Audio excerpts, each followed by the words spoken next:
Did you watch the Wizards Presents the other night? I was impressed. Personally, I love every product. But I've filtered out all the magic ones so that we've got D&D left. If you missed any of this, I'm just going to boil it down for you. Here's the videos. Dungeons & Dragons is a thrilling adventure. One we play together as Dungeon Master and players, but also an adventure itself. Now, we stand at the start of a new generation of Dungeons & Dragons, and today we're going to introduce some of what's in store for us as we embark on an initiative that we call One D&D. Growing up, I loved fantasy, but I never saw myself as the hero because I didn't think it was possible for someone who looked like me, who acted like me, who was like me, to be that hero.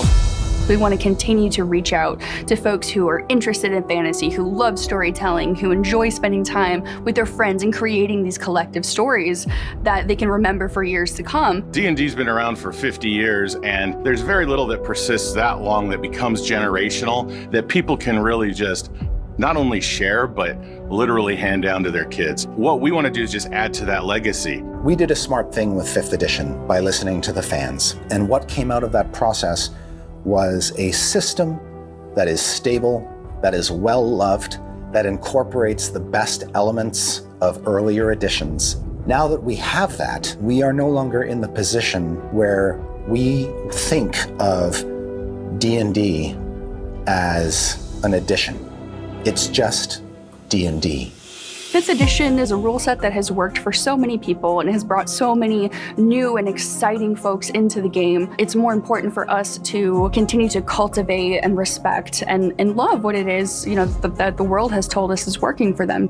The sort of change you're going to see isn't about taking anything away from you, isn't about changing any of that stuff that you love. It's much more about giving you more options, giving you more choices you can make, more character types you can play, more magic spells you can cast. Basically, we're very happy with the game the way it is today. We just want to build on that. We're revising the major core rulebooks that every player uses, the Player's Handbook, the Dungeon Master's Guide, the Monster Manual. One of my focuses, specifically, is the Dungeon Master's Guide. I'm going to make some structural changes to make it more friendly to new DMs. When it comes to art for D&D, it's about as versatile as our players. We want to show that the person you are can appear in the world of Dungeons & Dragons. That's what 2024 holds, is this promise of getting new versions of the books that are the game you know, but reflect where the game is presently. One D&D has 3 pillars, and one is the rule set, which is built on the base of 5th edition, but updated. We're building upon the rules that have been established, the storytelling, and expanding our world and our rule system. When we say building on top of 5th edition, what we mean is that all the adventures and supplements that have been released in the past 10 years will still be playable with the new evolution of D&D. Then there's D&D Beyond, which is the base of our digital tools and assists for players and DM. Currently, players are cobbling together all kinds of different apps and websites to have a true integrated D&D experience. What we want to do is actually just provide all the tools that the players need to play themselves in one space. Right now, with the acquisition of D&D Beyond, we've already started to dip our toe into digital, and it was a fantastic partnership that we have going, but we can add more. Digital physical bundles is something that we've wanted to do for a long time, and now that D&D Beyond is part of our family, it's finally something we can do. Your content is available anywhere you want it, and you have those physical books, but you've got nice portable versions that you can access through your phone or through your tablet or through your other device. Then our future-facing aspect of this is the D&D Digital, which will become a full play space for you to have experiences that are more immersive. Right now we're in early development of our digital experience. We can play a game, roll some dice, see the miniatures moving around in a 3D play space, but that's just the core of it. We chose the Unreal Engine for several reasons. Reason number 1, make it look dope. That's the first thing. Number 2 is take care of the lazy DM, because we're all lazy DMs. Ease of use means being able to access all of the tools that you need in order to get the adventure started. So we used a camera technique called tilt shift. It actually makes things look small. We want to make sure that the experience for you is that you're experiencing a miniature set. The tilt shift camera was really chosen so that people understood that this wasn't a video game, but it is a digital experience. We want to give people more minis, more options for character customization. You can actually change the features, do what you want with it. And you're going to use this miniature approach to tell stories just like you do in physical tabletop. To have your character live. I'm transported there, but I'm not limited by the digital technology. We might give you a pre-made campaign from us that has an exciting castle or keep with a dungeon inside of it, exciting NPCs, but then you're going to be able to take this playset, take it apart, and build your own. We're going to have a really robust tool for you to be able to create your own dungeons. This is just the start of One D&D, and we are relying on all of you to help us out and figure out that future together. What you're going to be able to see starting in August is a steady release of these playtest packages where you'll be able to engage with key aspects of the game, provide us with feedback that then we will digest, process, interpret, analyze, and then act upon. Really, it's you shaping the next generation of Dungeons & Dragons, and we want to hear exactly what you have to say. Playtesting starts today. Go to dndbeyond.com, download the playtest packet, and get ready to let us know where you'd like this next leg of the adventure to go. Every ebook and audiobook from R.A. Salvatore's The Legend of Drist series will be released with new 35th anniversary covers, featuring stunning art from today's top fantasy artists. That's right, all 39 covers beautifully reimagined for the ultimate Drist collection. Next, fans will be able to get their hands on the Legend of Drist visual dictionary. In this compendium, Drist takes readers on a spectacular journey through the Forgotten Realms in never-before-seen detail. From the glaciers of Icewind Dale to the teeming cities of the Sword Coast and the sinister shadows of the Underdark. Fans will explore the lore and characters of the Legend of Drist series with this immersive, extraordinary guide that features an amazing cover from artist Jason Rainville and brand new artwork of Drist and the companions. And finally, we have a brand new story in the Drist universe for the next generation of fans. We will bring a Drist family webcomic to Webtoon. This weekly comic series will follow Drist's and Caddy Bree's tween daughter Bree, who absconds with Drist's iconic sword Twinkle in order to prove that she can be just as heroic as her famous parents. The creator of the acclaimed Webtoon series Suitor Armor, Purpa, has written the story with R.A. Salvatore's guidance. The series features art by fan-favorite illustrator Ryan LeCount. We cannot wait to bring new Drist adventures to new storytelling platforms and fans in 2023. In a strange world, far away. On a regular day, the littlest hamster woke up just to play. He crawled through some tubes, ran on his wheel, and ate nothing but pellets for every meal. Suddenly, the roof opened wide with a shove, and a great massive hand reached on down from above.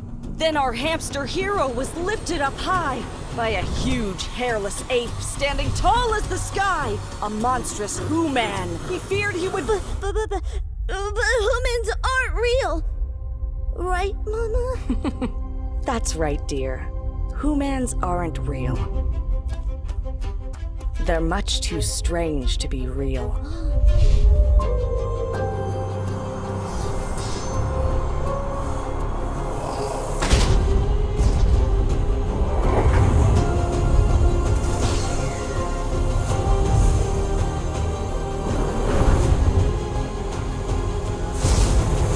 Much too strange.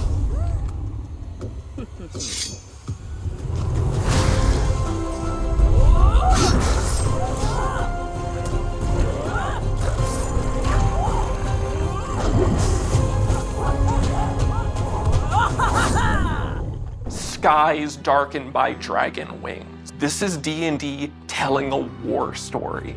And that's really something that we grabbed onto and wanted to use as one of the defining features for 5th edition's, in some ways reimagining, but also return to the Dragonlance setting. One of the references that we kept going back to specifically for the Dragon Riders, like World War II squadrons of fighter planes in formation. And so there are a few times within the book where we try to capture that feeling. I think getting that kind of visceral tone across to the artists helped them as well. So Dragonlance Shadow of the Dragon Queen returns to the world of Krynn and brings along with it everything that you would expect to be core to an experience during the War of the Lance. The story that we tell is only a part of the larger epic of the War of the Lance, and it's an untold story that we haven't seen explored via novels or adventures in the past. You're getting a new race in the Kender, these mischievous, curious characters who have this insatiable drive for exploration and wonder. You've also got explorations of the Knights of Solamnia, this group of valorous knights that you can be a part of as a new background.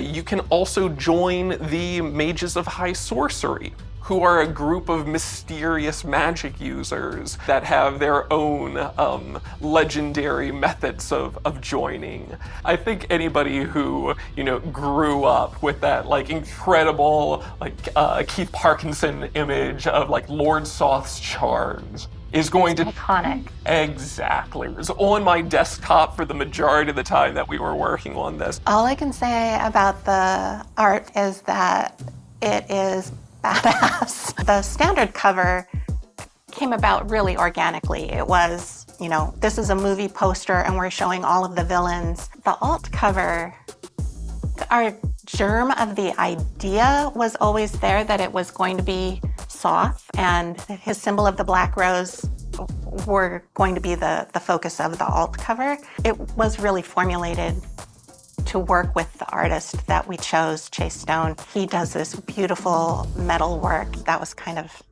a decision that was already made for us practically. Along with that, we've got a host of new feats to help you further immerse yourselves in being a member of perhaps the Knights of Solamnia or the Mages of High Sorcery, but also to indulge in some of the other wonders of this setting. So we had an exciting opportunity when we were putting together these products to work with world-renowned board game designers Rob Davio and Stephen Baker, and they were two of the designers that were behind Dragonlance Warriors of Krynn, the board game experience that supplements our adventure. So Dragonlance Shadow of the Dragon Queen does something that we haven't explored before in 5th edition, and that's offering a game experience that cooperates and coordinates with the role-playing experience in the form of Dragonlance Warriors of Krynn. This is a whole board game that's not necessary for you to play the adventure, but offers you a unique mass battle experience that meshes in and out of the larger adventure. Shadow of the Dragon Queen and the Dragonlance Deluxe Edition will soon be upon us. You can check D&D Beyond for release details. We start the year with Keys from the Golden Vault, a D&D anthology with heists at the center of each tale. Next, Bigby Presents Glory of the Giants provides the definitive tome of giant gameplay in D&D. After that, the Phandelver campaign is a classic adventure that expands Lost Mines of Phandelver into a full campaign with many surprises in store. Later in the year, the Book of Many Things uses the legendary Deck of Many Things to explore a host of new options for dungeon masters and players. And finally, we end the year with a return to Planescape. This campaign collection includes everything you need to explore Sigil and the multiverse beyond.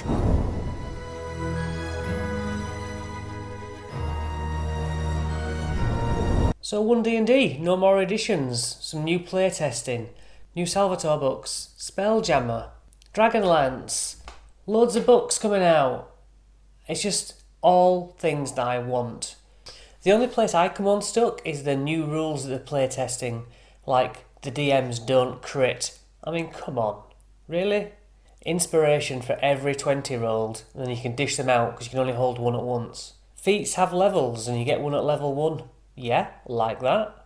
No more half-orc or half-elf? Yeah, you can still build them. Having the option to be able to choose your size, so you can have small tieflings, or whatever you prefer. That's all good. It's all optimisable, and I like it.